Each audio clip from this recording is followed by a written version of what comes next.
Hello student, आज हम second video की तरफ बढ़ गए हैं।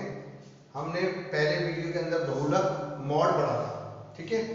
और मैंने आपको बताया था कि चैप्टर 6 नंबर पे है और कोई एक प्रश्न आता है 6 नंबर का सीधा, ठीक है। तो ध्यान से पढ़ेंगे, ठीक है। आज अपन पढ़ेंगे मीडियन। इंग्लिश में क्या बोलते हैं? मीडियन, माध्यक हिंदी में, या माध्यिका, एक ही बात है। इसको किससे रिलेट करते हैं? एम से। वही तीन स्थितियां हैं, बहुत इंपॉर्टेंट, ध्यान से समझना। तीनों आनी जरूरी है। हालांकि ये बड़ी स्थिति रहती है तीसरी वाली, जिसमें से प्रश्न आता ही आता है, ठीक है।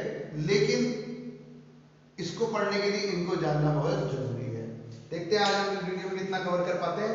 तो मीडियन, माध्यक या माध्यिका पढ़ेंगे, एम से रिलेट करते हैं।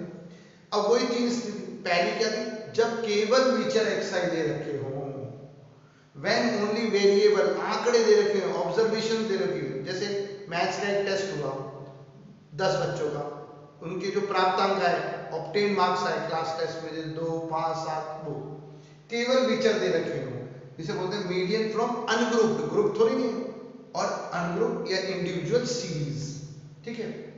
दूसरी थी जब विचर एक्साई और उसकी बारंबारता एफ दे दे, विचर दे दे, ऑब्जर्वेशन दे दे, वेरिएबल दे दे, और उसकी फ्रीक्वेंसी बारंबारता साथ साथ दे। तीसरी स्थिति क्या थी? जब वर्ग दे दे, क्लास 0 से 10, 10 से 20, 20 से 30, 30 से 40, 40 से 50, और उसकी बारंबारता फ्रीक्वेंसी दे दे। ये सबसे मेन स्थिति है, लेकिन इनको पढ़ना जरूरी है, तभी ये कर पाएंगे। तो आज अपन पढ़ रहे हैं सबसे पहले जब केवल विचर एक्साई दे। जब भी मैं कोई चीज पढ़ाऊं, कोई भी टीचर कोई भी लेक्चर दे, उसके नोट सामने रख लिया करो, क्योंकि आप पहले उतार लेते हैं, उसको सामने रखोगे तो और स्पष्ट होगी, क्योंकि इतना यहाँ पे वीडियो में दिखाना या लिखना संभव नहीं है। तो जब केवल विचर एक्साई दे, तो इसमें कुछ स्टेप्स होते हैं, ध्यान से समझे। पहला स्टेप क्या है? सबसे पहले आपको जो भी आंकड़े देगा उन सबको आरोही क्रम में लिख लो। आरोही अवरोही किसी में भी लिख सकते हैं, ठीक है।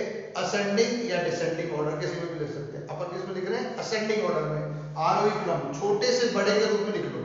समझ में आ रही है सबके?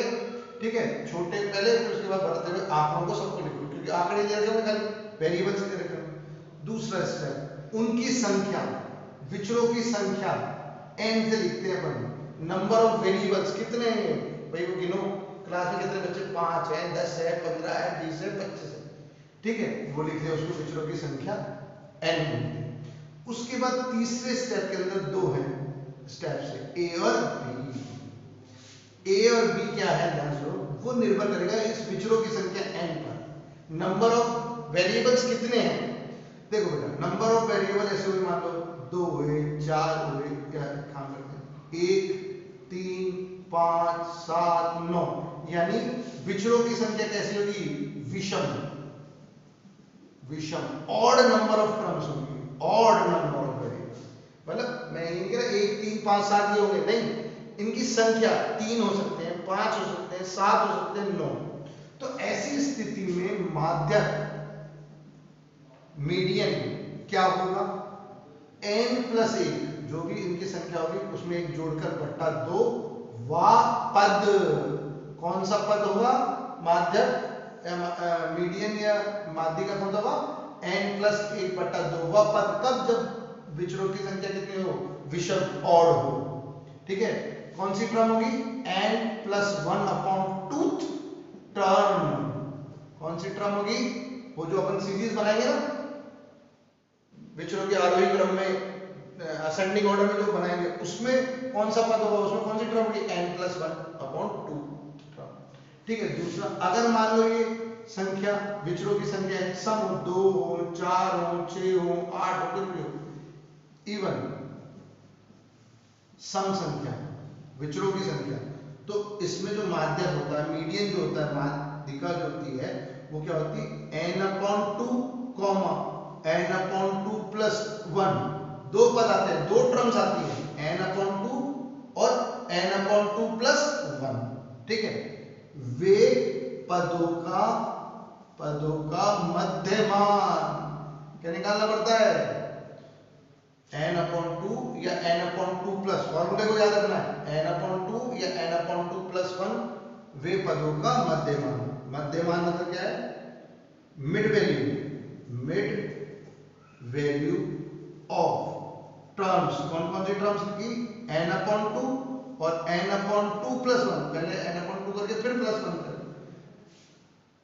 इन दोनों टर्म की मिड वैल्यू निकालनी पड़ती है। कैसे, ये एक एग्जांपल द्वारा समझते हैं। दो एग्जांपल देने पड़ेंगे, इसके लिए और एक इसके लिए। ध्यान से देखें, बुक का ही एग्जांपल बता रहा हूं मैं आपको ताकि आपको दिक्कत ना हो। अब बुक के अंदर ये जो एक्सरसाइज है, ये कौन सी एक्सरसाइज है, कल तो मैंने आपको दी थी 17.8 है ना, ये 17.6 की एक्सरसाइज से पहले एग्जांपल हो गए।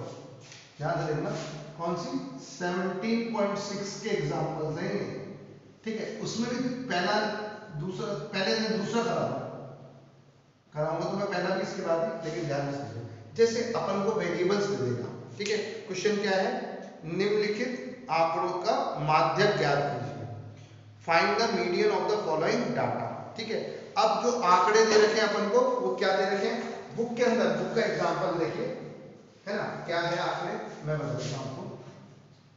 37, 31, 42, 43, 46, 25, 39, 45 और 52, 32, ये आते हैं। इनका आपको माध्यक या मीडियन निकालना है। सबसे पहले स्टेप मैंने आपको बताया था, क्या था, आंकड़ों को किसमें लिखो, आरोही क्रम में, विचर आरोही क्रम में,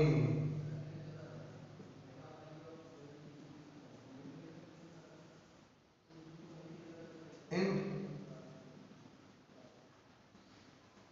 असेंडिंग ऑर्डर, छोटे से बड़े। सबसे छोटा कौन सा बताओ, इसमें आ गया 25, फिर 31, फिर 32, फिर 32 के बाद 37, फिर 39, फिर 42, फिर 43, फिर 45, फिर 46। कितने, 1 2 3 4 5 6 7 8 9, गिन लिया करो एक बार, 1 2 3 4 5 6 7 8 9, ठीक है। दूसरा स्टेप बताया था मैंने, विचरों की संख्या, विचरों की संख्या, नंबर ऑफ वेरिएबल्स, क्या होते हैं, इसे व्यक्त करते हैं स्मॉल एन से, कितने, 9। 9 कैसी संख्या है, विषम, जो 2 के पहाड़े में नहीं आती ना, ऑड नंबर जो 2 की टेबल में नहीं आती। मैंने बताया था अगर विचरों की संख्या विषम हो तो माध्यक या मीडियन क्या होगा, n, किससे व्यक्त करते हैं, n से। क्या फॉर्मूला बताया था, n+1/2 टर्म, n+1/2वां पद। देखो कैसे, n कितना है, 9 + 1/2, यानी 9 + 1 10/2, कट गया, कितना हो गया, फिफ्थ टर्म।